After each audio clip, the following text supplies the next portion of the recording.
सबसे पहले तो मैं आपके चैनल के माध्यम से सबको नमस्कार करता हूं। दूसरा, मैं आपके चैनल के माध्यम से ये बताना चाहता हूं कि जो कांग्रेस है वो हमेशा उनकी जो मानसिकता है वो दलित विरोधी रही है।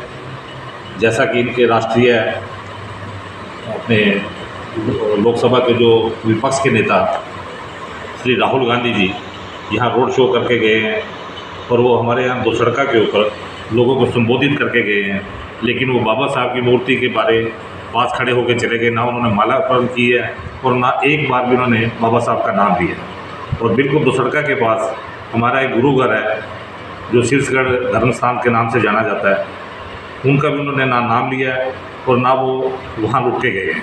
और एक तरफ हमारे जो राष्ट्रीय नेता है अपने गृह मंत्री श्री अमित शाह जी, वो बराड़ा में रैली करके गए।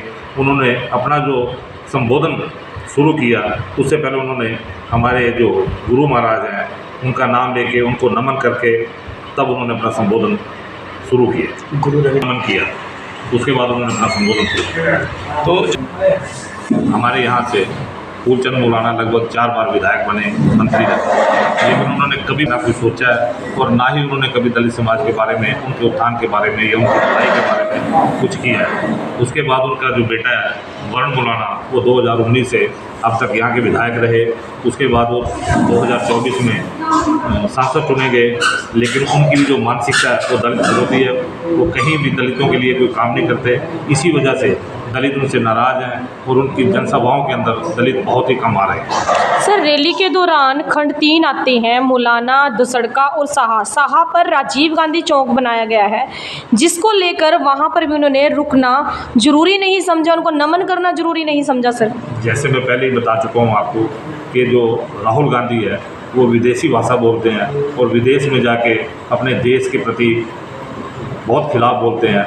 और उन्होंने तो यहाँ तक कह दिया कि हमारा जब बस चलेगा तो हम आरक्षण को भी ख़त्म कर देंगे। और इसका एक जीता जागता उदाहरण उन्होंने जो दुसड़के पे दिया।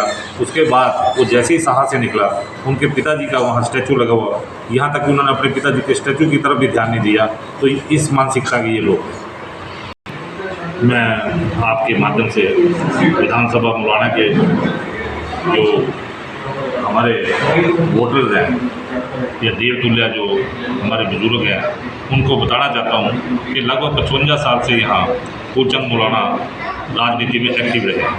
पहले वो विधायक बनते रहे, मंत्री बने, उसके बाद उन्होंने अपने बेटे को टिकट दिलवा दिया, उसको विधायक बनाया। तो जैसे ही 2024 का सांसद का चुनाव आया पार्लियामेंट को, तो उन्होंने वरुण मौलाना ने पार्लियामेंट का चुनाव लड़ा और यहाँ जो सीट थी वो रिक्त हो गई।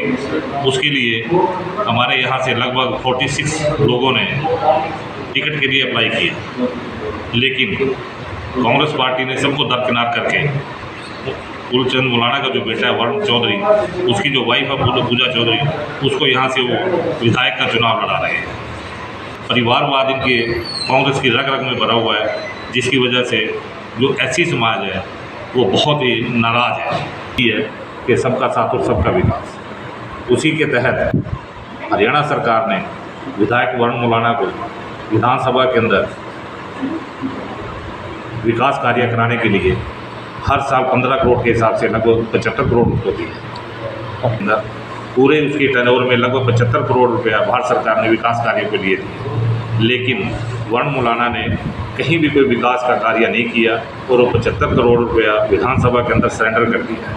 और एक तरफ 2014 के अंदर भारतीय जनता पार्टी की विधायक बनी थी संतोष सारवान, उसने 1650 करोड़ के लगभग विकास कार्य पूरे मौलाना विधानसभा क्षेत्र में लगाए हैं। आप देख सकते हो जाके हर गांव गली कुचे के अंदर विकास कार्य का जो पट है संतोष सारवान का लगा हुआ है, और एक तरफ वरुण मौलाना है जिसका एक भी पट आपको कहीं भी विकास के नाम पर नहीं मिले।